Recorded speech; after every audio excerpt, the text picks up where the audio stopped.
Bonjour à tous, bienvenue dans le Weeblycast, le podcast qui accompagne votre visionnage de la série classique de Doctor Who. Je suis Nopoman. Je suis l'Aigle. Je suis l'O3. Et je suis Antartix.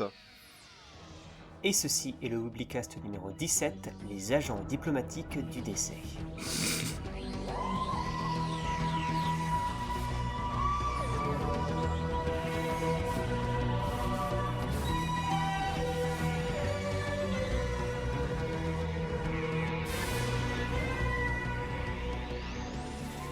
Durant cet épisode, nous allons revenir sur la troisième histoire de la saison 7 de la série classique Doctor Who, The Ambassadors of Death. Bien évidemment, nous reviendrons plusieurs fois sur l'intrigue de l'épisode durant le podcast, donc attention aux spoilers. Au programme de ce podcast ce mois-ci, nous aurons, comme d'habitude, le résumé de l'O3. Je vous parlerai moi-même de l'équipe de production et du casting. Le dossier portera sur Elizabeth Shaw dans la série et Caroline Jones, l'actrice qui interprétait le rôle d'Elizabeth Shaw. Les trivia nous seront offerts cette fois-ci par Antartix pour la première fois. Nous parlerons des paramédias en relation avec Elizabeth Shaw. Et ensuite nous donnerons tous notre avis sur cette histoire. N'oubliez pas que si vous voulez également échanger avec nous et peut-être participer à ce podcast, vous pouvez nous rejoindre sur le chat Discord de la team. Sans plus attendre, partons pour Mars. Merci, juge Nopo. Mesdames et messieurs les membres du jury, mon client, le général, est aujourd'hui traîné dans la boue. On le calomnie, on jette l'eau propre sur ce militaire de carrière. Et pour quelle raison ? Je vous le demande. Car au final, qu'est-ce qu'on reproche à mon client ? C'est d'avoir défendu son pays, d'avoir défendu sa planète ? Quel mal y a-t-il à cela ? Alors oui, il a été trop loin. Mais cela ne fait que prouver son dévouement le plus complet à la survie de la race humaine. Alors oui, il n'a pas fait confiance à UNIT. Mais sérieusement, quelle personne saine d'esprit ferait confiance à UNIT ? Pas moi, messieurs, pas moi. Cette organisation qui, je le rappelle, a perdu plus de 20 membres lors de cette affaire. Excusez-moi, et excusez mon client, mais il ne fait pas confiance en leur stratégie.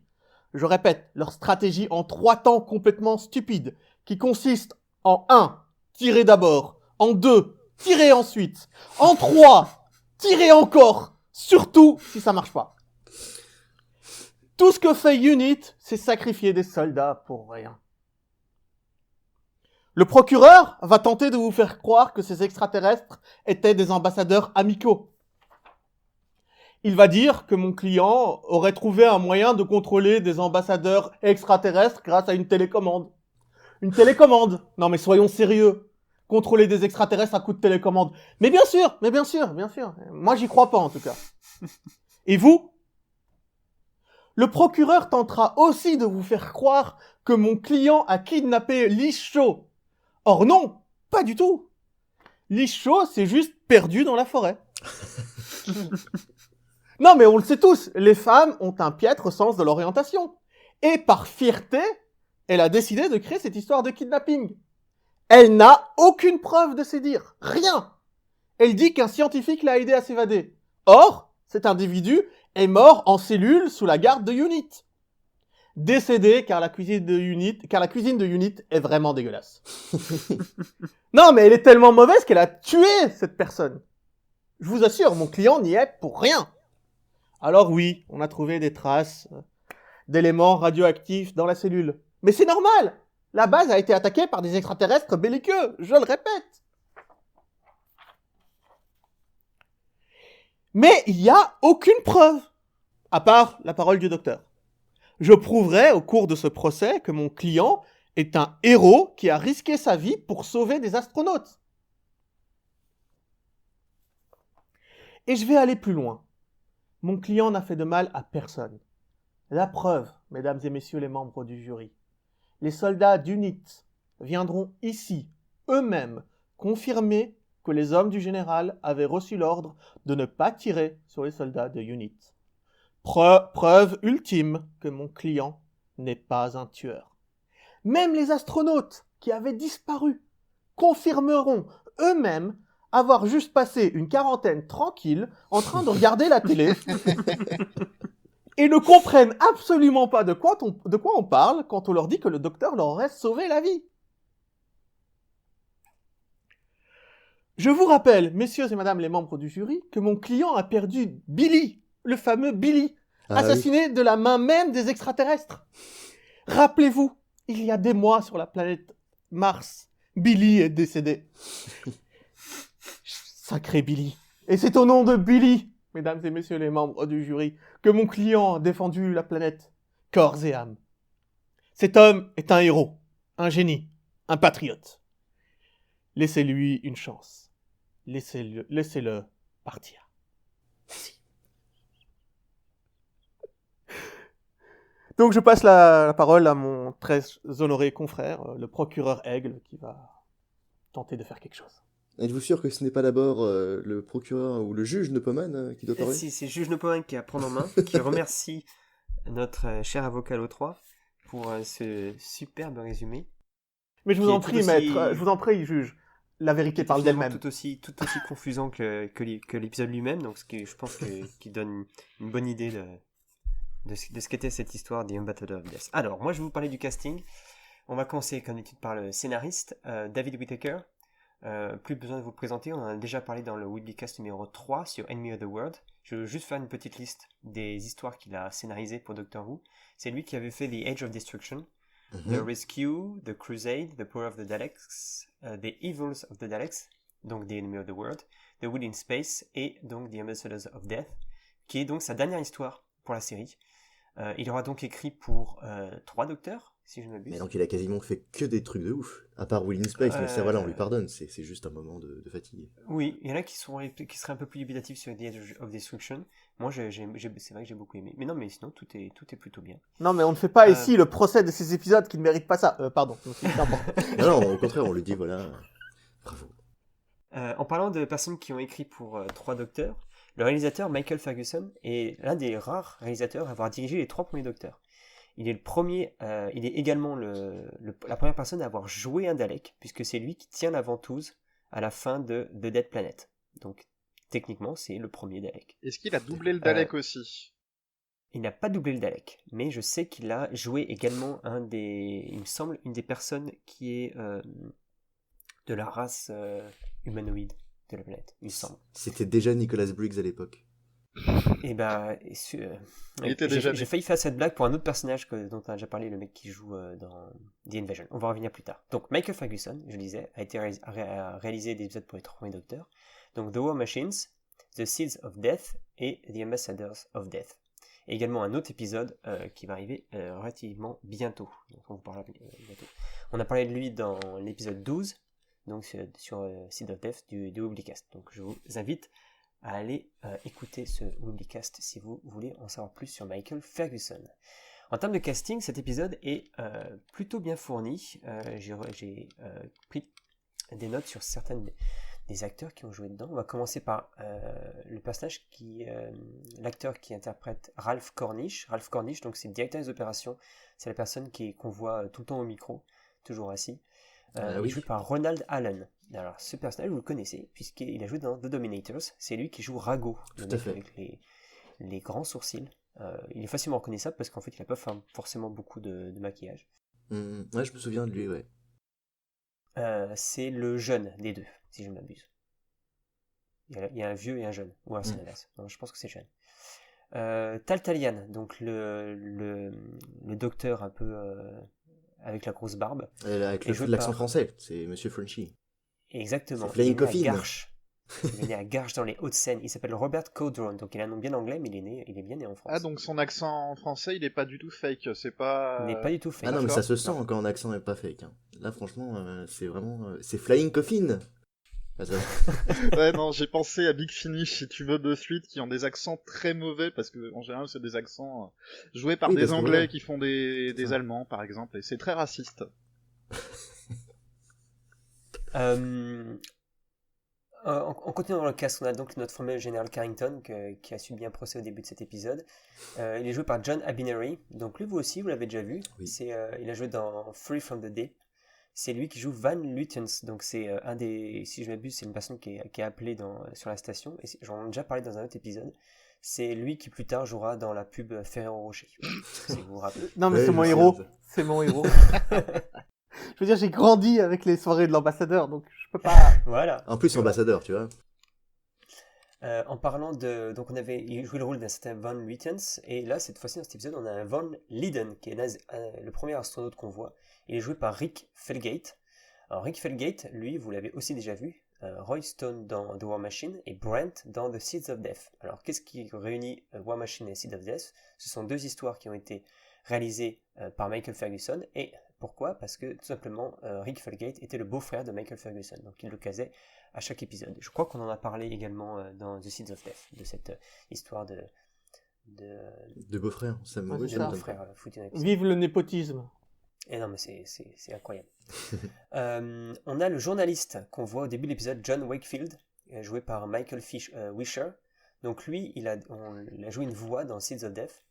Il joue dans plein d'autres épisodes de Doctor Who. On le Donc, connaît je vais pas vous faire vraiment la liste. beaucoup, cet acteur, mais je crois que c'est sa première apparition vraiment visuelle. Mais on le connaît vraiment bien, cet Exactement. acteur. Il fait vraiment des rôles de ouf. Et voilà. Donc c'est pour ça que je n'en parle pas. Il a joué le père de... excusez-moi. Ce mec est le père d'un certain Andrew Wisher qui a fait la voix de Armstrong dans un Big Finish qui s'appelle The Nowhere Place. Ça vous dit quelque chose? C'est un audio oui, du The Nowhere- 6e Docteur, sorti il y a des années. Genre il Oui, y a c'est du 10 ans main au moins. range, ça. Ça me parle. C'est le combien de Il main est- range déjà? Je me souviens plus, c'est dans les 50-100, je crois. Je crois que c'est le 84 précisément. Faudra vérifier. Ouais. C'est avec le 6e Docteur et Evelyn, Ouais, c'est la ça. compagnie originale de Big Finish. Voilà. Ok. Il a joué également Malcolm dans Human Resources et Reston dans un audio qui s'appelle Purity. Alors, Human Resources, c'est un Hey Doctor Adventures, je crois que c'est première saison, je crois que c'est le final de la première saison. Exactement. Rien à ajouter. Ok. Et donc, Reston dans Purity, où il joue... c'est un rapport avec Davos. Alors, on va pas s'étendre là-dessus. On reste Quinlan, donc qui est le ministre qui se fait tuer par un des astronautes, si je ne m'abuse. C'est peut-être le Cliff de l'épisode 2 ou 3 Oui. de cette histoire. Ouais. Il est joué par Dallas Cable. Lui, vous l'avez déjà vu. C'est le chef de chantier dans The Reign of Terror. Ah bah bien sûr, le chef de chantier de Reign of Terror, je crois. Non, mais... Un grand rôle, je Parce que m'en tu vois, rappelle. et à un moment, le docteur se retrouve à devoir travailler sur un chantier pour une route. Mhm, Et il doit essayer il essaie de manigancer avec un chef de chantier, c'est lui. d'accord. Il joue le personnage de Bors dans The Lex Master Plan, je n'ai aucune idée qui est ce Bors, et Trask dans The Highlanders, et je ne sais pas qui est Trask. Mais en tout cas, il a joué 3 rôles avant. D'accord. Et ensuite, on a un sergent Unit qui est joué par Derek Ware. Alors pourquoi je parle de lui? Parce que c'est un sergent qui n'a même pas de nom. Parce que Derek Ware, en fait, il a une histoire plutôt intéressante. Dans les années 60, c'est lui qui a fondé le groupe de cascadeurs Havoc. Et ce groupe de cascadeurs a fourni des cascades pour beaucoup d'épisodes de Doctor Who. Eh oui. Mais également d'autres films, tels que The Italian Job, donc en français L'or se barre, pour marquer l'humour des années 60, donc un film de 1969, qui contient Michael Caine et Benny Hill, Mhm. donc c'est le grand écart. Il s'est également occupé des cascades pour Willow et pour Robin des Bois, Prince des voleurs, donc la version avec Kevin Costner. Effectivement. Donc, Je me quand souviens même, avoir c'est- vu le Havoc justement au générique de plusieurs épisodes. Ça me dit un truc aussi, ouais. Voilà. Alors, donc la liste des épisodes que j'ai notés dans lesquels il a aidé pour les combats, en tout cas, il avait fait la chorégraphie des combats, c'est An Unearthly Child. Alors, les combats, voilà. Bah ouais, Euh, si, il y a le, ouais, un il y a le petit peu, duel vite là. fait, Voilà. The Aztecs, The Crusade, The Mythmakers, The Daleks Master Plan, The Smugglers, The Underwater Menace et The Wave of Fear. Voilà. Et en tant qu'acteur, il a du coup joué des petits rôles. Dans The Crusade, il joue un guerrier sarrasin. Dans The Dalek Master Plan, il joue un certain Tosmos. Et il joue également dans The Smugglers. Donc c'est un type qui a été plutôt important pour la série. C'est pour ça que je me suis senti de vous en parler. Donc finalement, On a c'est un également- peu à lui qu'on doit le fameux coup de poing sur l'épaule, hop, je suis assommé. Oui, c'était sa signature. C'est ça. Alors, on a Reagan, qui est le chef des gros bras, le mec qui vit un peu dans la cave, là, que je trouve qui ressemble à un acteur Américain. Voilà, exactement. Donc, il s'appelle William Desert. Il a joué un autre rôle, Alexander McLaren dans The Highlanders. Pareil, si vous êtes fan de The Highlanders, vous voyez tout à fait qui c'est. Moi, je ne vois pas du tout qui c'est. Alors répète. Le nom Alexander McLaren. ça me dit Alors, rien. moi, pour tout ce qui est épisode disparu, enfin en recon, je visualise aucun des personnages. C'est comme j'avais des images d'archives, c'est très dur à m'en En plus, je suis de me presque rappeler. sûr que le héros de Highlander s'appelle MacLeod. Mais Voilà, ok, l'O3, ça va mal se finir. Va-t'en. Tu prends ton micro, tu t'en vas. Ok, on continue. On a Lennox, donc le scientifique renégat qui se trouve pareil, dans la cave, et joué par Cyril Chaps. Donc lui, vous le connaissez bien évidemment, c'est celui qui joue dans Tomb of Cybermen. Il joue également, il joue John Wiener, donc également le même type de personne, le scientifique un peu couard, donc c'est exactement ça. Et on le retrouve dans la série encore 2 fois. D'accord. Un soldat unit joué par Max Faulkner. Donc lui, c'est intéressant, c'est que Barry Letts, donc Barry Letts, c'est le producteur de ces épisodes à cette époque-là, il le considère comme le meilleur acteur parmi l'équipe de cascadeurs. Bon, ça n'empêche pas qu'il jouait juste un soldat complètement random. On le retrouvera plusieurs fois également dans la série. Oui, mais il parlait vraiment de lui en termes de cascadeur, donc c'est pour ça que nous on remarque pas forcément, mais. Non, je pense que ce que j'ai compris des notes, c'est qu'en fait, c'est le cascadeur qui jouait le mieux. Ah oui, d'accord. Bah, c'est dommage, En ils tant auraient quand même qu'acteur. pu lui trouver un rôle un peu plus parlant, acteur, du coup. Bah, bon, je sais pas, peut-être qu'il parle, hein, mais parce qu'il dit 2 mots au brigadier. Alors maintenant, je vais vous parler de John Levin, du sergent Benton. Bien Alors sûr. je sais, Le grand. ça fait plusieurs épisodes que je dis, oh, on en a déjà parlé, mais a priori, j'ai fait des recherches, en fait, on en a jamais parlé. Donc, je pense qu'il est temps de réparer cette erreur et de parler du sergent Benton. Moi, je suis persuadé que t'es parlé de lui dans Tomb of the Cybermen en disant qu'il était caché dans un Yeti. Pas dans Tomb of the Cybermen, dans l'autre épisode là. De Fear of What De Snowman. De Snowman, en fait, en disant qu'il était caché dans un Yeti. Et ensuite, je suis persuadé que dans Invasion, on en avait parlé. Je veux dire, ça m'étonnerait que moi-même, je sois passé à côté du truc. non, mais fais Alors, attention, hein, c'est assez étrange, t'es en train de donner tort à Nopo. Fais très attention. Ça arrive que j'ai tort quand il dit des choses, hein, mais Je vais finir à faire le podcast tout seul, je sens. Alors, non, disons que j'ai vu plein d'anecdotes que je me serais souvenu de ça si j'en avais parlé moi-même, en tout cas. Ou bien alors, c'est possible que ce soit un podcast que je n'ai pas écouté ce que les autres disaient. C'est tout à fait envisageable également. Quoi qu'il en soit, voilà ce que j'ai à dire sur John Levin. Donc, John Levin s'appelle en réalité John Anthony Woods. Donc il a joué le sergent John Benton de Unit à partir de The Invasion. Donc avant ça, il n'était pas présent, il n'existait pas dans le lore. Et en fait, comment il a commencé sa carrière d'acteur? Il travaillait avant dans un magasin de vêtements de Londres, et l'acteur Telly Savalas, donc le nom peut-être ne vous dit rien, mais sa tête est vraiment très reconnaissable. Il l'a repéré et l'a encouragé à jouer un figurant dans les 12 salopards, Dirty Dozen. Le rôle ne s'est pas conclu finalement, mais il a persévéré et a changé de nom pour John Levin, puisque son vrai nom était déjà pris. Donc ça, pour rappel, si on veut être acteur, il faut qu'on ait un nom unique. C'est pour ça que David Tennant, c'est pas son vrai nom, entre autres. Et il a débuté sa carrière dans Doctor Who, dans The Moon Base, où il jouait un Cyberman. Il a également joué un Yeti dans The Web of Fear, comme l'a dit l'aigle précédemment. Ce qui fait qu'en réalité, c'est sa première rencontre avec le brigadier, c'est dans cet épisode-là. Il a joué donc le rôle du Caporal Benton dans The Invasion en 68. c'est ça. Et il a postulé, en fait à l'origine il avait postulé pour le rôle de Cyberman, un rôle de Cyberman dans cet épisode. Mais le fait est qu'il a pris la place de l'acteur censé jouer le rôle de Benton parce que le dit acteur a été viré par le réalisateur. Parce que cet acteur se pointait toujours à la bourre lors du tournage. Bravo. Donc le mec a dit bon, il y en a marre. Et oui, c'est un peu con quand même. Oui, un peu. Et résultat, voilà. Donc ça a propulsé la carrière de John Levin. Et à noter qu'il n'est plus caporal dans la saison 7. Oui, exactement, il est déjà sergent. Après sa dernière prestation dans Doctor Who, il a laissé sa carrière d'acteur de côté pour créer une boîte d'audiovisuel qui s'appelle Genesis Communications. Ce qui l'a amené à diriger plus de 45 projets pour des boîtes comme Ford Motor Company, British Airways, Kentucky Fried Chicken, donc KFC, Amway et Revlon. Et en rapport avec Doctor Who, il me semble que c'est lui qui a fait des reconstitutions d'épisodes perdus du genre Shada. Ah, ok. Mais il me semble, je sais pas si t'allais le dire, il me semble que c'est lui, peut-être que je confonds avec Ian Levin, qui est un autre Levin, fan de Doctor Who. C'est possible, voilà. Il y a aussi le chanteur de Maroon 5 qui s'appelle Levin. Levin, et je pense que ça n'a rien à voir. Ok. Voilà. Alors, donc notre brave sergent Benton a repris son rôle pour Wartime. Alors, je sais pas, est-ce que ça vous dit quelque chose? Wartime, non, ça ne dit rien. Ok, Wartime. ça va être genre de production VHS. Je ne sais pas. Bon, à rechercher alors. Et il a Excuse-moi, Oui. je t'interromps. Il est revenu Attends-moi. plusieurs fois chez Big Finish depuis ces dernières années.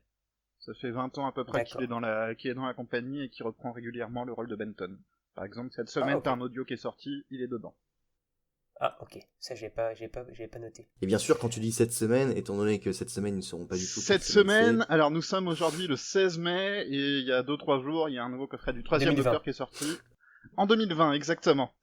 Non, mais en général, quand un audio sort sur Big Finish, il reste là même 3 mois après. Hein. Faut pas vous inquiéter. Il sera Non, toujours non, là c'est dans pas ça, 5 c'est ans. juste qu'il dit cette semaine, mais par rapport à quand? Ok. Passons pour les paradoxes temporels. On revient sur le John Levin. Donc, j'ai vu qu'il avait aussi travaillé en tant qu'animateur sur des croisières. Un mec très éclectique. Et il est parti aux États-Unis. Il a repris sa carrière d'acteur sous le nom de John Anthony Blake, qui est le nom de sa mère. Son dernier rôle est dans un film appelé Cannibalistique. Ça m'a l'air passionnant comme programme. Et alors, ce que j'ai vu également, c'est qu'il a joué dans un épisode des Beetleborgs. Est-ce que vous vous rappelez des Beetleborgs? C'était un dessin Bien animé, sûr. ça C'était- ça me dit un truc. Beetlebox. C'était genre les Power Rangers. C'était une des saisons de Power Ah Rangers, oui, sauf que les oui, ça me personnages revient, avaient ouais. des trucs de scarabée. Ouais, ça me revient. D'accord. Voilà. Et ben, il a joué là-dedans, c'est incroyable. Cool. Qu'est-ce qu'il y en a d'autre comme personnage? On a un assistant de la salle de contrôle qui est joué par Carl Conway, qui est aussi le correspondant US dans The War Machine. Une voix alien qui est jouée par Peter Halliday. Donc Peter Halliday, c'est Packer dans The Invasion. Mhm. On a déjà parlé dans le Weekly Cast numéro 10. Donc s'il y a un mec qui ressemble à Briggs, c'est plutôt Peter Halliday, parce qu'il a fait quand même beaucoup de voix d'alien. Donc, et il a également joué dans la série. Ah non, mais c'était Et une pour blague finir- hein, quand je disais que Nicolas Briggs faisait la voix du Dalek dans les Non, mais moi, du coup, Il est- c'est à ça que j'ai pensé, moi. C'est plutôt à ce mec-là, parce que j'ai l'impression que D'accord. ce mec était vachement impliqué dans les voix. Je me dis, ah bah tiens, c'est carrément le Briggs de cette époque. Parce que Nicolas Briggs est né en 61 et donc il me semble pas que les Daleks ils parlent maman. Mais par contre, à partir de la nouvelle série, il l'a fait. Il le faisait aussi déjà chez Big Finish. Et puis du coup, souvent quand il y a des refontes d'effets spéciaux, bah, souvent on lui demande de faire les voix avec les nouvelles voix en fait. De les refaire en fait. Et donc, pour finir, on a le soldat Johnson, qui est joué par Geoffrey Beavers, dont on a déjà parlé, puisque c'est le mari de Caroline John, qui Mhm. est Liz Shaw, dont on va parler dans le dossier, et qui reviendra plus tard. 3 petits points. Ah oui. On a déjà Mhm. parlé également ce petit teasing sur Geoffrey Beavers. Ce sera tout pour moi, ça fait quand même pas mal d'acteurs. Je laisse maintenant la parole à l'Aigle qui va justement nous parler de la femme de Geoffrey Beavers, autrement dit Caroline John. Et oui, ça y est, procureur L'Aigle prend la parole. Aujourd'hui, il est grand temps d'accorder le dossier au personnage de Liz Shaw, qui évidemment mérite du temps d'attention, et je vais en profiter pour glisser quelques mots sur son interprète, Caroline John. Donc alors, on va commencer par une simple description. Elizabeth Shaw, c'est d'abord une scientifique. L'archétype de son personnage, c'est ça, c'est une scientifique, jusqu'à caricaturer le scepticisme moderne propre aux scientifiques, ce qui est peut-être un peu dommage, je trouve quand même. Mais alors, scientifique, c'est vaste. Hein. Elle peut être océanographe, biologiste, astronome, physicien, médecin, archéologue, même linguiste. Et la réponse est, on ne sait pas. Voilà. Et Et voilà. vous savez, vous? C'est une vraie question. Vous savez, vous? Liz Shaw, je crois qu'elle a fait l'école des physiques. Elle est physicienne. Tu Il crois? me semblait qu'elle était physicienne. Il me Elle, semble que elle c'est- dit qu'elle a fait l'université de physique. Parce que moi, j'ai recherché beaucoup, j'ai cherché déjà dans mes souvenirs, j'ai recherché déjà dans les épisodes, j'ai recherché sur les fiches Wikipédia, et donc quand tu sais que la fiche Wikipédia indique le numéro de téléphone de Liz Shaw, mais qu'elle indique pas la puissance de son doctorat, je suis désolé, mais moi je me dis ça doit pas être indiqué. Téléphone de Liz C'était Shaw. pas dit dans le tout Je te premier jure. épisode, Spearhead from Space. Bah, il semblait, mais Je c'est crois que bizarre que du coup, le ce soit pas brigadier noté. doit lui en parler. Non? Eh bah écoute, en tout cas moi j'ai pas retrouvé l'information, mais je vous crois. Donc elle est peut-être physicienne, au moins ça lui donne un peu une cohérence. Physicienne. Ok. Bon. Voilà, donc sinon si vous savez, vous, chez vous, n'hésitez pas à nous le dire en commentaire, ou sinon vous nous l'envoyez au 8-200-200. Ah mais non, mince, ça n'existe plus, donc juste en commentaire, ouais, et puis après vous allez sur le Discord, vous nous le dites, voilà. Ensuite, donc les caractéristiques de Liz sont simples. C'est une jeune scientifique très intelligente, malgré tout dépassée par l'intelligence extraterrestre du docteur, plutôt ouverte et sociale. Elle est décrite dans un audio comme ayant été auparavant plutôt refermée sur elle-même et avec peu d'attrait pour la mode, mais aurait changé avec la fréquentation d'un ami qui apparaît dans ce fameux audio. Donc, j'en parlerai plus tard. Ses apparitions dans la série, une fois son personnage parti, ne sont pas du tout nombreuses. En vrai, elles sont même extrêmement rares et de toute façon pas très importantes. Si on ne compte pas les quelques flashbacks qui peuvent la montrer ci et là, la seule véritable réapparition de Caroline John dans la série, c'est dans l'épisode The Five Doctors. Une toute petite apparition où elle crie de manière plutôt rigolote, on va dire. Disons que on s'en souvient. Voilà. Mais vous vous en souvenez pas encore parce que vous n'avez pas encore vu l'épisode. Voilà, on y reviendra. Mais allez, on va aussi parler d'une autre apparition qui est l'épisode, et je me dis guillemets à épisode, l'épisode Dimensions in Time. Voilà, déjà, rien que le titre. Dimensions in Time, c'est l'épisode anniversaire. Pardon, excusez-moi. C'est l'épisode anniversaire des 30 ans de la série. Donc il est sorti en 1993 alors que la série était terminée. C'est un épisode spécial très court, environ 5 minutes, peut-être 10, je sais plus, diffusé dans une émission télé, et très sincèrement, il n'a littéralement aucun sens. Non mais, sur une échelle de non-sens, il est vrai que Doctor Who est pas très haut, et souvent absurde, mais au sein d'une même histoire, on a souvent la cohérence d'une œuvre moyenne malgré la présence absurde, on est d'accord. Bon bah Dimensions in Time est très fort, parce que lui, on dirait juste un mauvais David Lynch. Tu vois, genre, David Lynch c'est bien. Ça, c'est mauvais. Voilà, c'est tout. C'est l'histoire où, je crois que j'ai vu des extraits où ils font des courses. Il n'y a pas un moment où ils sont dans un Ah marché. non, ouais, c'est ça. C'est Moi, un je l'ai vu marché. en entier. Alors, moi, je l'ai crossover. vu en entier. Comment dire, il Moi dure aussi. à peu près 15 minutes, hein, comme disait Nopoman. Ouais. Et même s'il dure que 15 Blague. minutes, je vous jure qu'il dure 27 minutes de trop. Je sais pas comment c'est possible, mais il a réussi ça. Non, mais il est très fort parce que, en fait, ça n'a vraiment aucun sens dans le sens où les personnages littéralement changent de gueule. Alors bon, c'est le docteur, d'accord, mais c'est en fait, on dirait vraiment un rêve. C'est ça le truc, c'est-à-dire que t'as un personnage et puis hop, bah c'en est un autre. Et puis après t'as un autre personnage et puis hop, c'en est un autre. Ça n'a aucun sens vraiment. Et c'est Oui, mais c'est si canon. Je peux me permettre, Vas-y. Tu parlais de la scène du marché Mopoman, je crois. Il me semble que c'est un crossover avec leur Ouais. autre soap qui s'appelle Coronation EastEnders. Street. Et que t'as des Ah, d'accord. acteurs de cette série qui justement font un crossover avec Doctor Who, parce que c'était le truc en vogue à l'époque, EastEnders, qui est Logique. toujours en cours, je crois. Oui, EastEnders. Et d'ailleurs, la plupart du temps, quand je fais des recherches sur un acteur anglais, il est marqué « Il est connu pour son rôle dans EastEnders ». Donc j'ai l'impression que tout le monde a joué dans Doctor EastEnders. Who, Ah, mais EastEnders. tout le monde a Pareil pour joué dans Doctor Who, ouais. EastEnders, hein. C'est une façon de gagner ta vie quand t'es acteur en Angleterre, quoi. Tout le monde a C'est joué un dans soap Doctor Who aussi. quotidien, donc... Oui. Alors, Ouais, mais- du coup, pour revenir sur ce qu'on disait, donc c'est un épisode d'environ 15 minutes apparemment. Moi, j'avais plutôt souvenir de 5-10, mais dans lequel on essaie de te montrer le plus de personnages possible, tout de suite. Voilà. Et très sincèrement, il me semble même que certains paramédias ont blagué dessus en disant que l'épisode existe, qu'il est canon, mais que c'est un rêve. De toute façon, je veux dire, on va pas se mentir, il y a pas d'autre explication pour expliquer cet épisode, genre, ça n'a aucun sens. Voilà, bon. Pour remplir un peu ce dossier, parlons maintenant de Caroline John. C'est une actrice. Excuse-moi, juste une question. Bonjour. Qui c'est qui a écrit Dimension in Time? Juste pour savoir. Alors, je ne sais pas, je n'ai pas regardé ce truc, mais je peux te chercher l'information tout de suite si tu veux. Certains diraient que c'est Mark Gatiss, mais je ne... Tu serais juste de ça mauvaise comme ça. langue. Il est produit par le showrunner entre guillemets de l'époque, qui était plutôt producteur, JNT, mais c'est tout ce que je peux dire. C'est tout ce que je sais. Je sais pas qui a écrit ce truc. Vous savez, Je vais te c'est le dire ça mec dans une avec une seconde. chemise hawaïenne qui avait l'air de prendre de la coke tout le temps. Et qui Non, a dirigé il en Doctor Who prenait. pendant toutes les années 80. Non, mais ça, c'est parce qu'il en prenait, je veux dire. Des chemises hawaïennes, il en prenait plein. C'était horrible. Alors, écrit par John Nathan Turner, donc c'était celui Eh ben, c'est lui. qui s'occupait de la série dans les années 80, et David Rodden, que je ne connais pas. Parce que il me semble que Dimensions in Time, pour finir dessus, c'était un truc écrit pour une œuvre caritative. Enfin, c'était Children in Need. C'est ça. et- Oui, c'est ça, c'est une émission De télé, cette enfin, il époque. apparaît juste pour une émission télé pour l'anniversaire de 30 Et ans. étrangement, c'est la première fois qu'ils ont eu des dons négatifs. Oui. C'est-à-dire qu'ils ont dû que- donner de l'argent aux personnes. Faut pas déconner. C'est très rendez-nous mauvais. l'argent.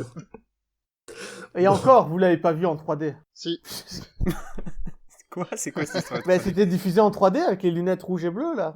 Oh mon dieu. Ah ouais. Sachez que j'ai le DVD, moi. Alors, le DVD n'existe pas en soi, mais c'est-à-dire que j'ai un coffret DVD fan-made qui ressemble très portrait aux coffrets qui se font pour la série classique. Donc, j'ai le DVD Dimension in Time. Bon, allez, revenons Ouais. à notre sujet. Fermons parenthèse. Pour remplir un peu ce dossier, nous parlons maintenant de Caroline John, la grande, la belle, la magnifique Caroline John. C'est une actrice née en 1940. Nopaman a un peu parlé de sa carrière dans l'épisode... donc là, on est à l'épisode 17, donc c'est l'épisode 15, donc celui sur Spirit from Space, en disant qu'elle a joué, par exemple, avec Tom Baker, donc le 4e docteur, dans Le Chien des Baskervilles, dans lequel elle joue Laura Lyons. Donc, en sachant que Tom Baker jouait Sherlock, il ne fait donc aucun doute que Tom Baker n'apparaît quasiment pas dedans. Mon désamour pour Les Chiens des Baskervilles n'a pas une cachée. À part ça, elle a souvent rejoué son rôle de Lee Shaw, pas dans la série, mais dans des productions très étranges, comme les 4 premiers films Probe, dans lequel son personnage est l'héroïne. À part ça, elle a aussi été dans quelques paramédias que je ne citerai pas pour l'instant. À l'exception de Dust Breeding, car elle ne joue pas Liz Shaw dedans, mais une certaine Madame Salvadori. Donc, Dust Breeding, c'est un épisode du Main Range, je crois que c'est le 31, 32, je sais plus exactement. 21. De 21, voilà. Ouais. Je l'ai dans ma bibliothèque, et donc, Antarctique, si l'as-tu écouté, as-tu un avis à nous donner dessus? C'est pas un épisode ultra mémorable, mais à l'époque, il avait un twist très sympa. Voilà, le twist. C'est tout. Voilà, rappelez-vous-en. Malheureusement, l'actrice nous a quittés en 2012 et son personnage a été joué par Hazel Burroughs en 2015 dans le 5e et dernier film Probe, dans lequel on apprend notamment sa non-hétérosexualité, ce qui en fait la première compagne LGBT de Doctor Who, n'en déplaise à Bill Potts. Sa non-hétéro... Quoi? Oui, parce que en fait... Tu dis que c'est une homosexuelle, pourquoi tu utilises un Non, terme mais aussi long? non, parce que en gros, il est dit qu'elle avait une relation avec une femme, mais sauf que on ne sait pas si elle avait aussi des relations avec des hommes, donc du coup, on peut pas juste dire homosexuel, tu vois? Donc Oui. tu dis binaire dans ce cas-là? Bah, binaire. mais non. Bon, Non, bref. que tu peux... Bon, c'est pas Bref. Bon, sur ce, je laisse la parole à Antarctix. Eh ben, merci Monsieur l'Aigle. Moi, aujourd'hui, et pour la première fois, je vais Procureur. m'occuper de vous raconter quelques anecdotes croustillantes sur, ici, Ambassadors of Death. Alors, Mhm. premièrement, celle-là, elle va faire plaisir à nos pomades, je pense. Est-ce que vous saviez... Margatis. Vas-y. Laisse-moi finir. tu ruines tout. Est-ce que vous saviez que l'un des titres provisoires de Ambassadors of Death était Invaders from Mars, titre qui sera donné à un audio du 8e Docteur sorti en 2002 et effectivement écrit par Mark Gatiss, mon l'auteur Dieu. préféré de nos Et pomades. Mais c'est un bon audio. Aucune originalité. Il est obligé de piquer des titres. C'est incroyable. Alors, au passage, C'est un il est bon parfaitement audio. sympathique. Je parle de l'audio, mais de Gatiss aussi. Oui. Mais en plus, The Invaders from Mars, son titre est logique puisque ça parle comment des Ice Warriors. Donc voilà, c'est logique d'appeler ça Alors que du coup, c'est pas du tout logique par rapport à cet épisode-là. Ambassadors of Death, si, mais c'est juste que on sait Non, pas. non, Invaders of Mars. Ce que je veux dire, que le Invaders of Mars, pour cet épisode-là, bon... Il y a des martiens Moyen, dedans, quoi. mais pas d'Ice Oui, c'est ça, Warriors. Oui, hein. voilà, mais... Oui, c'est ça. Il y a des martiens, mais c'est pas tellement des envahisseurs, donc c'est vrai que Ouais, ça ils colle ont pas. pas C'est trop, plus hein. une parodie de la guerre des mondes, si vous voulez, au niveau des inspirations de genre, comme Doctor Who aime bien recouper des trucs. On parle de quoi, là? On parle de Invaders from De Mars. Invaders. D'accord. Ambassadors of D'accord. Death, je sais plus si c'est dit explicitement qu'ils sont martiens dedans. Non, Ah ils oui, ont oui, trouvé une sonde sur Mars, Oui. en fait. Oui, d'accord. Non, non, ils partent vers Mars et c'est là que ça, Ah, c'est voilà. là que ça commence à déconner. Alors, Bon, bref. ensuite, deuxième anecdote. Saviez-vous que c'est la première fois depuis le début de la saison 7 qu'on voit la console du TARDIS en dehors du TARDIS? Et c'est même le cas depuis le début de la série. Parce que, comme vous l'avez remarqué, je sais pas si vous le saviez, mais il y a eu des coupes budgétaires entre les saisons 6 et 7 parce que ça coûtait trop cher de partir dans l'espace. Et c'est pour ça qu'on Et voit de plus faire le de la TARDIS et couleur. qu'il est plus utilisé. Ouais. Et, autre partie de cette anecdote, comme c'était la même console depuis 1963, donc depuis le tout premier épisode de la série, elle commençait à être Mhm. sérieusement usée. Par exemple, il fallait remplacer des boutons tout le temps parce qu'ils tombaient un par un, pareil pour les leviers. Du coup, Mhm. c'est la dernière saison où on verra la console originale du TARDIS. À partir de la saison 8, ce sera une toute nouvelle. Mais d'accord, d'ailleurs, c'est là aussi, du coup, la première fois qu'on la voit en couleur. Oui. Et oui, c'est exactement. Ah, ah. Avec le passage de la couleur, c'est vrai qu'on avait vu juste, je crois, l'extérieur du TARDIS sur la boîte bleue au tout début de la saison. C'est tout. Du côté des erreurs de production, on peut marquer, ce qui est rigolo, que Liz change de collant à chaque épisode, enfin, les collants changent de couleur alors qu'elle est censée être emprisonnée et dans une cave pendant, je sais pas, 3-4 épisodes. Hein. Ça, c'est les remarques à Linkat. À chaque fois qu'on avait un nouveau plan, Linkat faisait « Ah bah, Elle. on a encore changé de vêtements. Oui, je me rappelle, c'est bon. Et dans le même genre, lors du cliff du premier épisode, on voit que Taltalian, donc l'acteur français, porte des lunettes Ah oui. lorsqu'il vient braquer le docteur, et comme par magie, c'est plus le cas lors de la résolution de ce cliff, qui se passe même pas quelques secondes plus tard, enfin on voit la scène remonter, et comme par magie, il n'a plus de lunettes. Donc on imagine qu'elles Il a sont pas fait envolées gaffe à ça, mais comme c'est les vrai que c'est- bobines, comme la bobine qui veut récupérer au docteur. C'est la seule explication que j'ai. Et ensuite, dernière petite référence, petit clin d'œil à la continuité, parce que je sais pas si on a eu beaucoup de continuité jusque-là dans la série. L'épisode fait vraiment suite au précédent, parce qu'on voit que le docteur en veut toujours au brigadier, en raison du destin des Siluriens dans l'épisode précédent. Et je sais pas si on a eu beaucoup de continuité depuis le début de la série. Oh bah on a quand même eu des À part avec épisodes comme... Unit. Bah ouais, mais on a eu des épisodes qui suivaient directement, comme The Web of Fear et Ouais, The Enemy of the donc- World et The Web of Fear, ce genre de choses. Donc voilà, si vous voulez voir cet épisode, regardez-le dans l'ordre. En D'accord, plus, c'est un si bon conseil. vous risquez d'être perdu parce que si vous voyez le sergent Benton, vous dites mais sergent, Mais il est c'est pas sergent. caporal. Pas capable. Ah, mais là, voilà, c'est. Il est en Ah, il a couleur évolué. maintenant, c'est un truc de fou. Il me paraissait plus morne. Et voilà donc pour ma partie. Sur ce, je vais vous laisser avec le juge L'Aigle. Procureur. Le On arrête procureur pas de L'Aigle, changer. pardon monsieur. Oui, oui, Nopoman est toujours au-dessus, c'est une règle à connaître. Tu vas t'habituer. Ça viendra. Voilà, bien, merci Maître Antartix. Continuons donc pour les paramédias de nous concentrer sur le personnage de Liz Shaw, quitte à dédier le dossier sur Liz Shaw dans la série et Caroline John, autant faire de même pour la chronique paramédia sur Liz Shaw dans les paramédias. Alors, Elizabeth Shaw apparaît dans toutes sortes de paramédias, on a parlé des films Probe juste avant, elle apparaît dans beaucoup d'audio, romans et comics. Niveau audio, pour commencer, elle a surtout joué chez Big Finish dans les Companion Chronicles. Je vais citer par exemple The Bluetooth, qui a le mérite de faire se rencontrer Liz Shaw, le troisième docteur, et des Cybermen. Je n'expliquerai pas en quoi ça peut être encore plus incroyable que ce que vous pensez, mais c'est aussi l'audio dont je voulais parler tout à l'heure, quand je parlais d'un ancien ami qui l'a aidé à s'extravertir. Donc c'est un audio assez important, je ne l'ai pas écouté, quelqu'un l'a-t-il écouté ici ? Non. De Bluetooth, oui, moi je l'ai écouté. Ah, qu'en as-tu pensé ?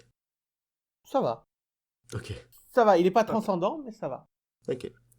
Elle apparaît dans un épisode des 7 premières saisons des Companion Chronicles. Enfin, c'est-à-dire qu'elle apparaît dans au moins un épisode par saison dans les 7 premières saisons des Companion Chronicles, hormis la 3e.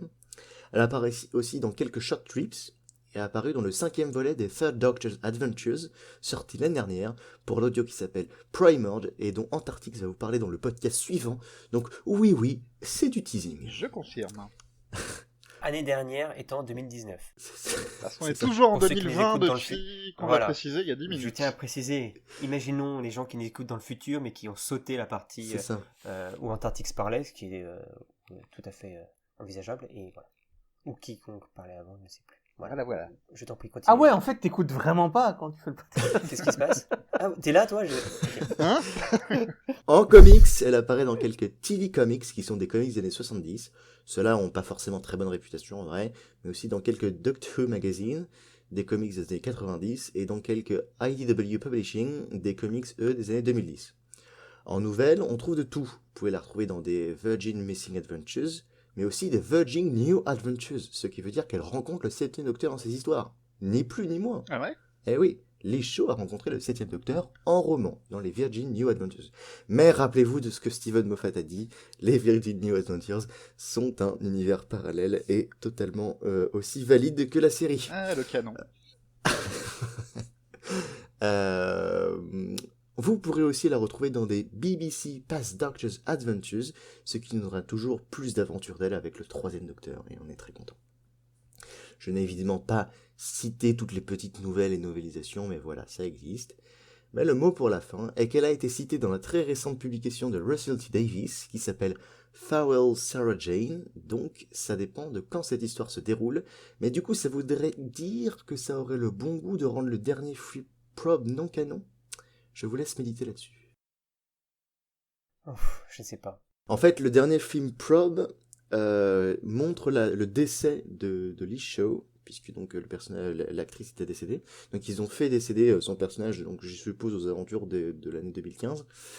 Maintenant, ça dépend d'à peu près quand se déroule l'épisode Farewell Sarah Jane, mais du coup ça voudrait dire que si elle est vivante en 2020, finalement peut-être que... Après, voyage dans le temps, tout ça, quoi. Voilà. Mais qu'est-ce que je voulais dire? Le Probe continue, pour ceux que ça intéresse. Probe va reprendre bientôt, a priori.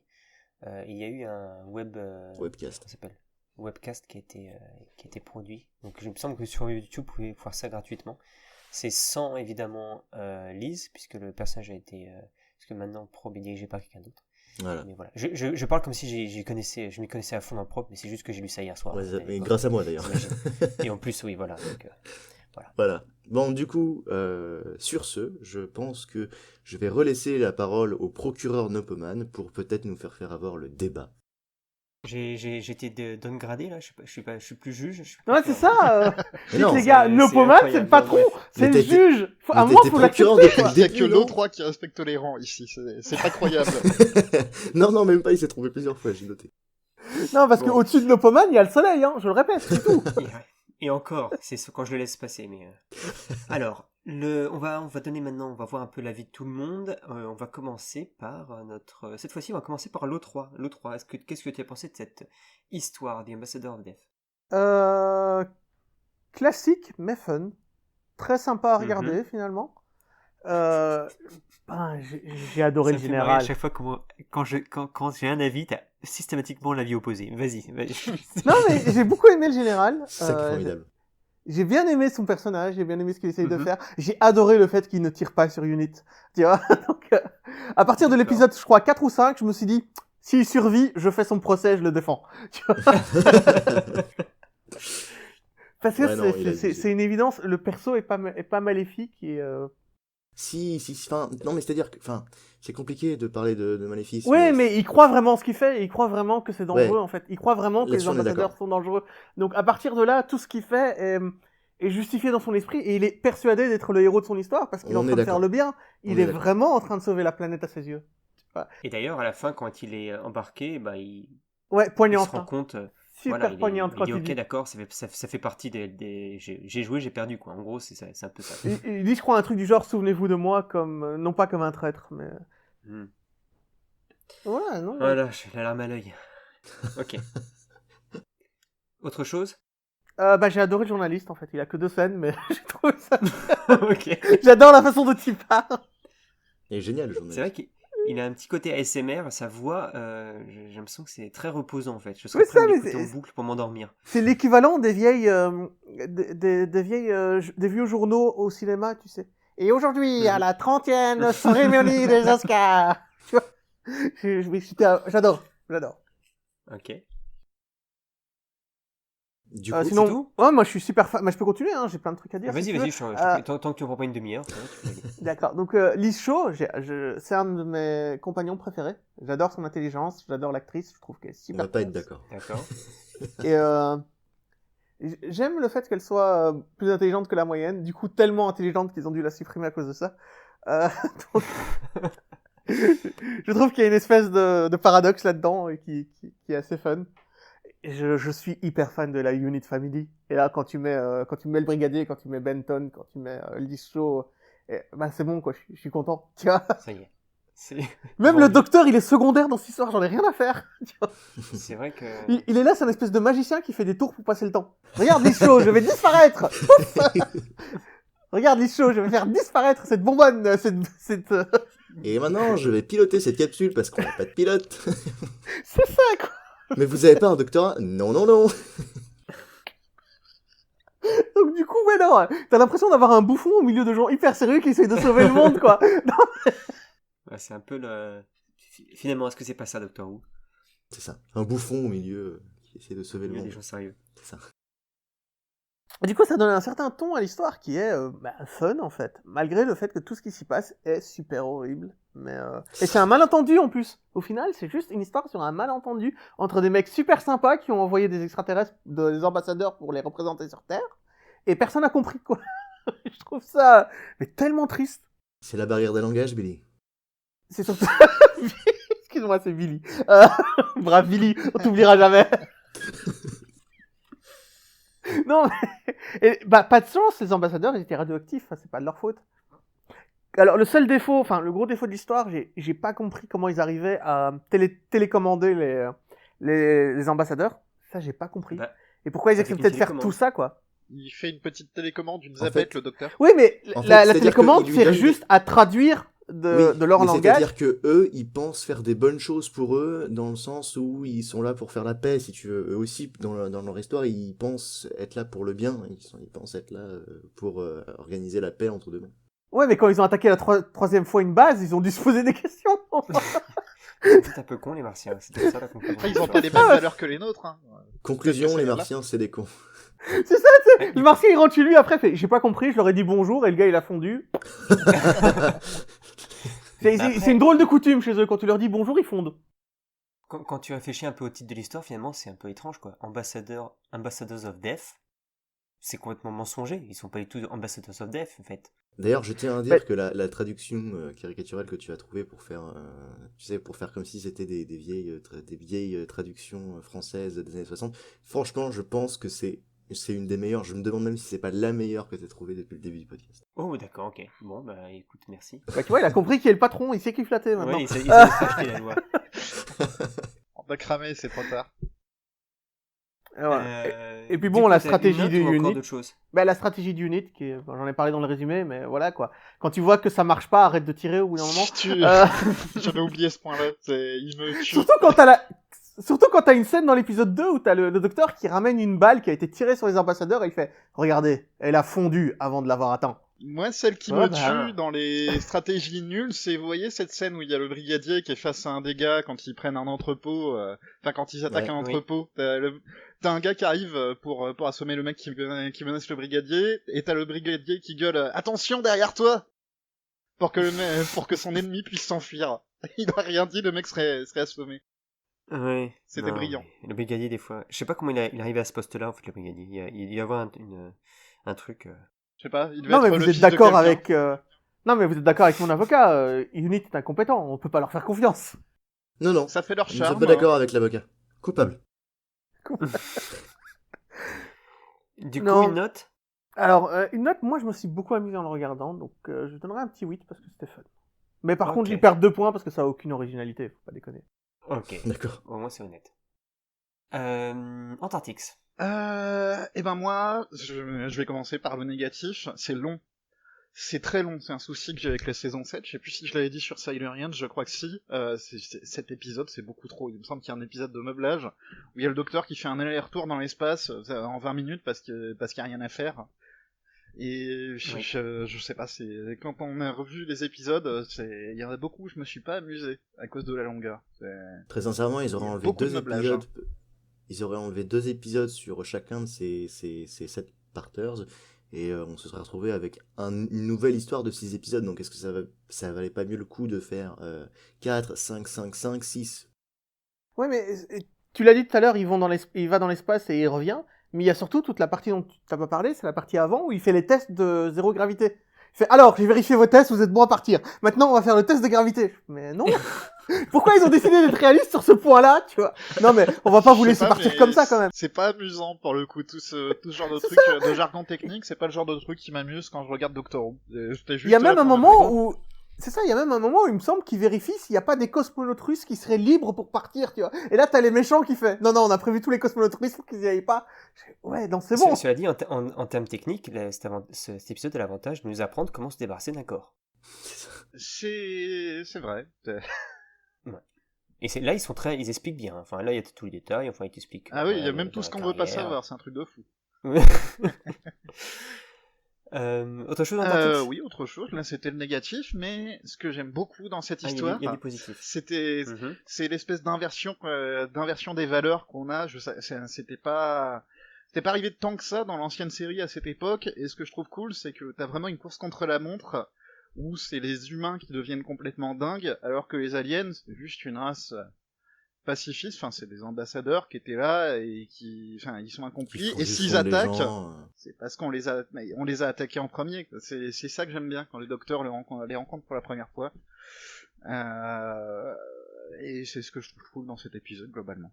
C'est bien vu. Et C'est pendant bien ce temps, les astronautes terriens sont en train de regarder un bon match de foot. Bah voilà, Ça. les aliens, ils sont plutôt cool. gentils. Les gardent juste en tant qu'otages parce qu'on les a attaqués en premier. D'ailleurs, en parlant de ce... Les aliens sont cool et ils ont le câble, puisque apparemment ils arrivent Ouais, ils ont même des chips et de quoi manger. En fait, visiblement. Alors non, attends. c'est une hypnose, Ils c'est imaginent une les hypnose, chips c'est ça, et ils c'est- imaginent le câble. Je veux c'est dire, ça. l'ambassadeur, il Il y n'a a des- pas les moyens de payer tout non plus. Hein. C'est pas le vrai ambassadeur Ferrero Rocher. Hein. Par contre, je me rappelle, je m'étais amusé pour cette partie-là de la traduction, puisque je sais plus, il y avait un terme technique de football. Et j'étais allé voir mon père, qui Ouais, je est me rappelle, beaucoup ouais. plus calé football que moi, et je lui avais dit, comment est-ce qu'on peut dire ça? Et donc, du coup, il m'avait dit, on peut dire, oh bah, il y a goal volant. Voilà, ça, quand il n'y a pas le goal, on dit qu'il y a goal volant. Donc, du coup, j'avais marqué goal volant, je m'étais amusé avec ça. Ouais, je me rappelle. D'ailleurs, Unit a des musiques très sympas, enfin une petite musique d'action très sympa, mais un truc dont je me rappelle là tout de suite, c'est leur nullité. À chaque épisode, ils se font attaquer, ils font enlever quelqu'un, ils ratent une attaque parce que le mec, enfin Regan, l'américain, il a disparu. C'est un truc de dingue. Genre, sont je sais plus, t'as un incompétents épisode, complets. t'as un mec qui se fait assommer et qui revient en se grattant la tête en voyant le brigadier, il dit ouais, on s'est fait voler de l'essence ou un truc du genre.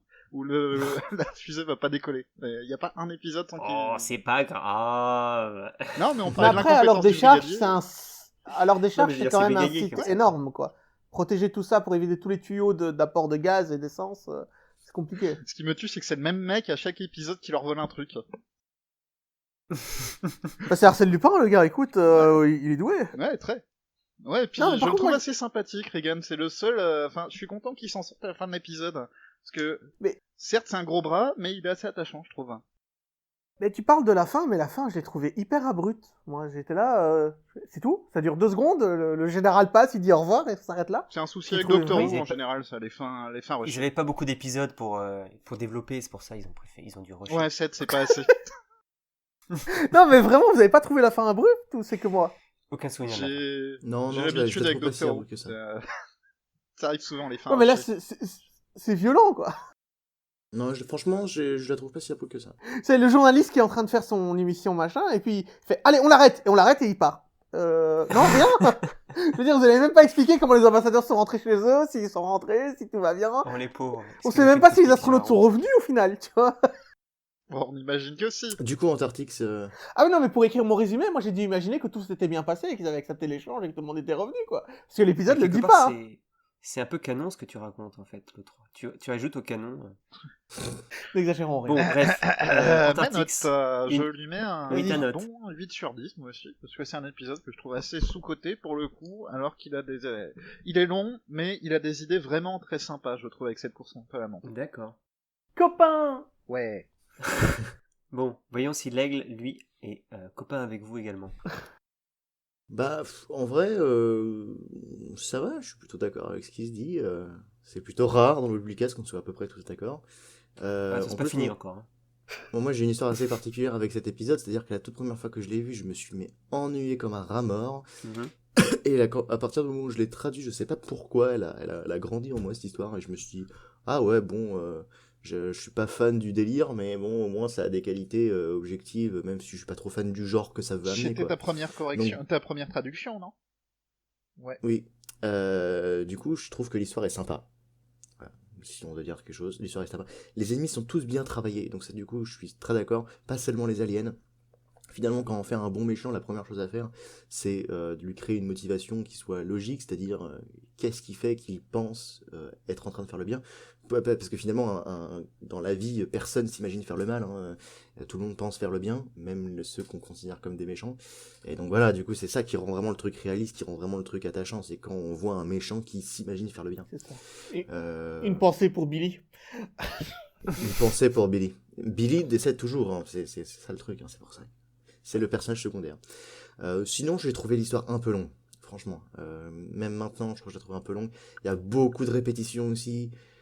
Recovery 7, this is Control, do you hear me? Et voilà, Ctrl C, Ctrl V. Quand on traduit, c'est un peu chiant. Non, mais c'est surtout et sinon- comment ils se font piéger, quoi. C'est un enregistrement à l'intérieur de la navette qui répète en boucle et ils ont pas compris. Quoi. Bah, il faudrait très bien ne rien recevoir. Oui, mais répéter Si, un pour le message coup. en boucle, mais non.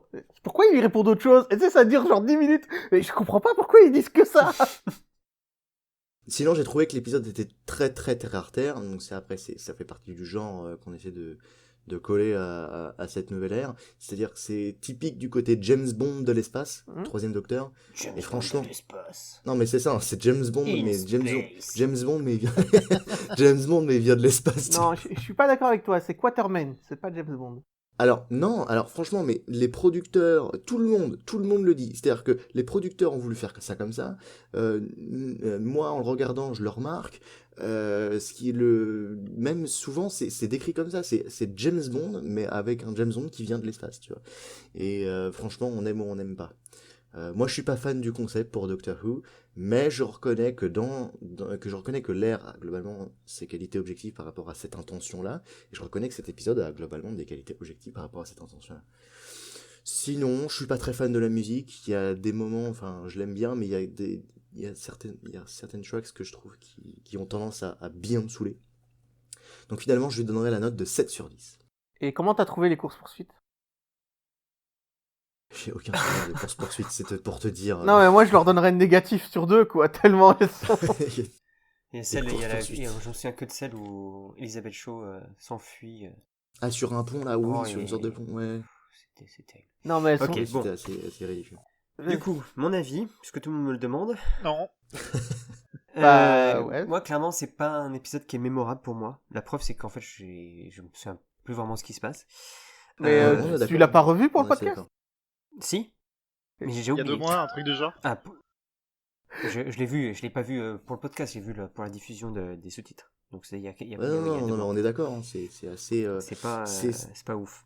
Il est typique, mais en même temps, c'est oubliable. C'est-à-dire qu'il est tellement typique qu'il en est basique de son genre. C'est ça, je me suis rendu compte que les épisodes classiques de Doctor Who, je pouvais les regarder une fois par mois, certains, ben je les oublierai à chaque fois en fait. C'est flippant.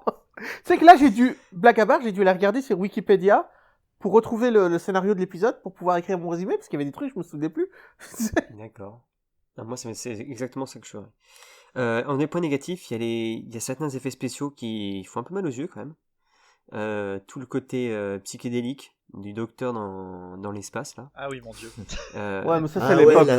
quoi. la pizza là, les murs en pizza dans le vaisseau extraterrestre là. Je pensais Mais à ça. cela Ouais. dit, ce côté psychédélique, c'est aussi pour moi un des côtés positifs. Ça m'a vraiment surpris qu'ils osent faire un truc comme ça, tant visuellement que même en termes de concept. Quand tu vois marcher vers la lumière, enfin, c'est vraiment, pour moi, c'est assez unique. En tout cas, jusque-là. dans la série. C'est un truc que j'aime Puis bien dans rien la dans le saison générique 7, aussi. t'as l'impression qu'ils tentent des trucs comme c'est la première fois que c'est en couleur et ça passe très différemment du noir et blanc où t'as certains trucs kitsch qui pouvaient mieux passer sans les couleurs. C'est assez audacieux, je trouve. Et puis et puis et puis même le générique assume ça à fond. C'est-à-dire qu'ils ont repris le Ouais. générique d'avant, mais juste ils ont mis plein de couleurs pour que ce soit psychédélique et pour dire regardez, c'est en couleur. Un des autres points positifs, c'est le côté antimilitariste que je trouvais un peu relativement osé de faire que le méchant, entre gros guillemets, ce soit un militaire. Je pense qu'à cette époque-là, enfin surtout quand on a un show qui est destiné à un peu des enfants qui idolâtrent un peu les militaires, je trouvais ça plutôt osé. Et du coup, je trouvais ça intéressant.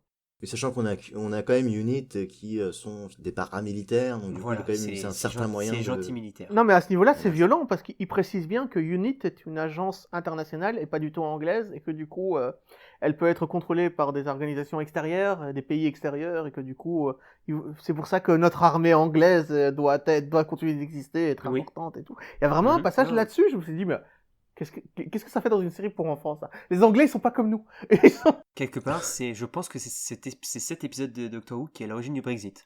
je Non, pense. mais c'est un des concepts les plus... Enfin, c'est vachement difficile à appréhender pour un enfant de 7 ans, ce concept. Tu sais, Tu sous-estimes les enfants. Oui, là, oui, C'est ce tu que dirait sous-estimes. Moffat. Ah, mais un C'est enfant, vrai. il comprend tout. Il comprend tout. Non, il comprend tout, mais montre ce qu'on il sait pas ce que c'est qu'une organisation internationale. Tu vois. Ouais, non, si, là, quand même, si, il peut comprendre ça. Bon, je ne sais pas. Moi, j'ai pas compris cet épisode, donc et j'ai un peu plus de 7 ans.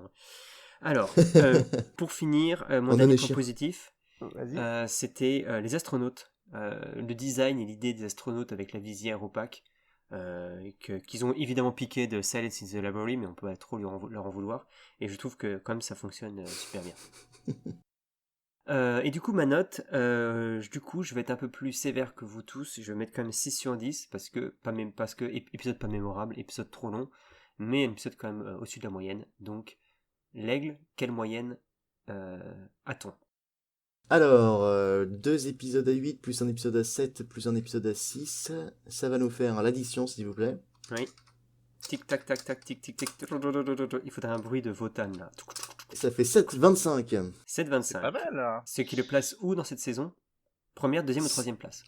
Alors, ça, je vais te le dire. Dans quelques Si- instants, Votan. Tic, tac, Alors, tic, on a le tac. 6 de Nopeman. Nous sommes toujours en On a direct le de la 7. Weeblycast où le faut vote va savoir bientôt que- être annoncé.